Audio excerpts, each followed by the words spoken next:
So Tomasz Klimek, head of FP&A at International Airlines Group, and the presentation about integrated FP&A models and processes, some practical examples. Tomasz, the stage is yours. Thank you for inviting me to this webinar. Jim presented the best practices, and I would like to focus on some steps and share my experience and learnings from building driver-based models in terms of the process and also a bit of technology. It is based on the aviation business, but I tried to make it business agnostic. So if we move to the next slide, one of the key steps in building a driver-based model is the deconstruction of the business model, which Jim already mentioned. And we should take into account all elements of P&L, balance sheet, and cash flow. Understanding the characteristics, whether they are direct, indirect, variable, or fixed, it's like a basic step. What criteria to use when performing such deconstruction? I would advise Pareto approach, which we already discussed. So 20% of causes explain roughly 80% of consequences. The simplest approach would be to start from the biggest revenue cost categories if we are talking about P&L. So that's why I added the pie chart at the bottom right, so you can see that what are the main cost categories in aviation business for the US companies. Another approach would be to focus on those categories which business can manage, controllable costs, in which we have the greatest influence. And while spending less effort on some pass-through cost revenues, I would call them, so some taxes, some administrative charges where we cannot really do a lot. And finally, another approach could be from the low-hanging fruits angle, let's say. So focus on those cost revenues where we believe we have the bigger opportunities to improve that business, and therefore we should spend more time on it. In this presentation, in fact, I will be focusing on this direct variable cost of this bottom left part, as we cannot cover basically all P&L or balance sheet and cash flow. Once we have the revenue and cost identified, we can move to the next stage and to the next slide, and we can start identifying the drivers which we can use. So here are just examples of what drivers could drive which kind of cost, because as I said, this is a variable direct cost. In terms of the approaching this process, my advice would be to make it cross-departmental exercise, and perhaps also using some external knowledge, industry knowledge that is available on the market. So in aviation, for example, we are using the general assumptions that traffic grows twice faster than the GDP. Another key driver is level of protectionism, or so-called aviation freedom. So those two are basically deciding long-term how much traffic and revenues we will be having in aviation. I am a bit a fan of the design thinking process. So design thinking is about exploring the problem, and combining finance teams with other functions in a design thinking sessions brings great benefits. For those who are afraid of the design thinking process because it's too long or too difficult to organize, I can say that after making several such sessions, I limited the scope to just 2 sessions, 2 techniques, let's say, available in design thinking. One of them is brainstorming, so what doesn't work, and the other is brainstorming, so how to solve the issue. And I must tell you that I have a very good experience with, especially with the brainstorming. People will love those sessions because they can join, and this is a kind of therapy for the business, so that people can really talk about their frustration with the current processes, reports, KPIs, what doesn't work, and so on.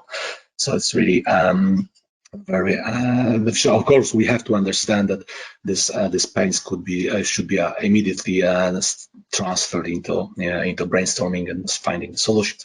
During such sessions, we might discover some hidden relations that business knows and we in finance might be not aware.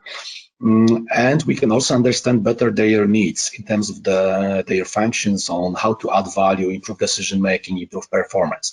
And those findings could become output of our future model in the form of reports, analysis, and simulations. Finally, there is one more aspect I would like to discuss. It's the granularity.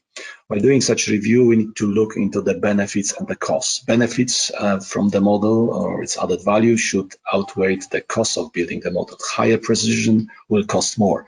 Is it worth it? Okay, so we have our drivers, we have our output. So let's move to another slide to discuss the model itself. So this is a simplified, let's say, model for variable cost. The concept it's pretty simple. I would say that I would focus on the outputs. So from this design thinking sessions, let's say we should have the outputs.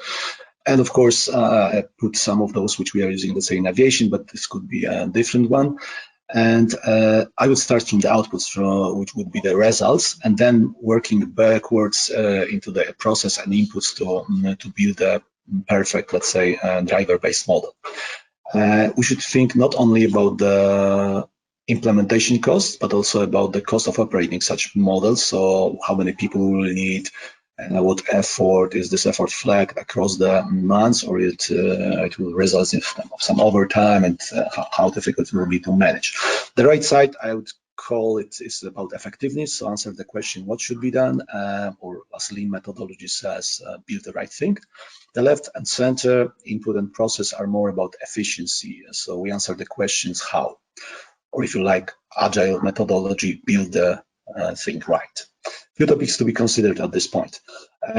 On the output side, we should really implement the visualization and self-service tools if possible, because this will mean that business will be able to operate on its own, so less time for us to spend on this. They will be managing themselves.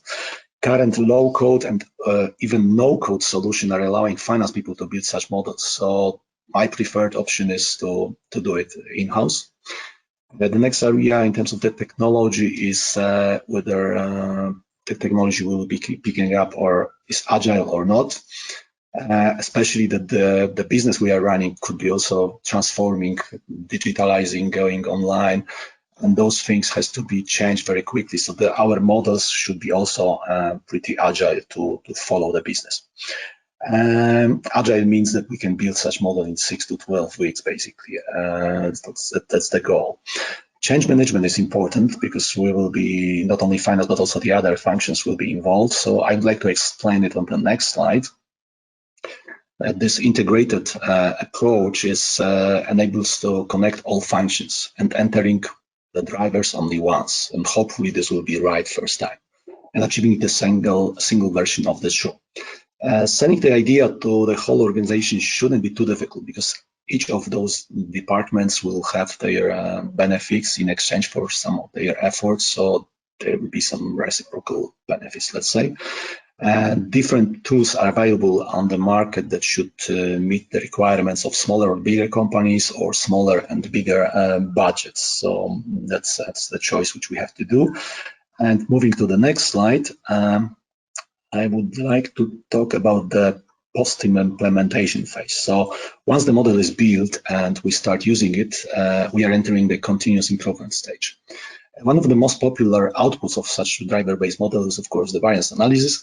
On one hand, we should get automated analysis that will help us to understand what happened, why it happened, and what might happen in the future. So all this descriptive, diagnostic, predictive, prescriptive type of analytics. And at the same time, we can use this tool in testing and refinement of the model. So improve the correlations, causality, and forecast accuracy. At some point, we could connect machine learning and artificial intelligence to automate the further and further improve the model or part of the model. And here also one more consideration, the final one, whether we want to go real time or not. Some operational volume drivers might be available with certain delay. There might be also some extra cost for connecting data in real time. So that's something to be considered. So thank you. And that's all from myself. Now it's time for your input. So let's move to questions.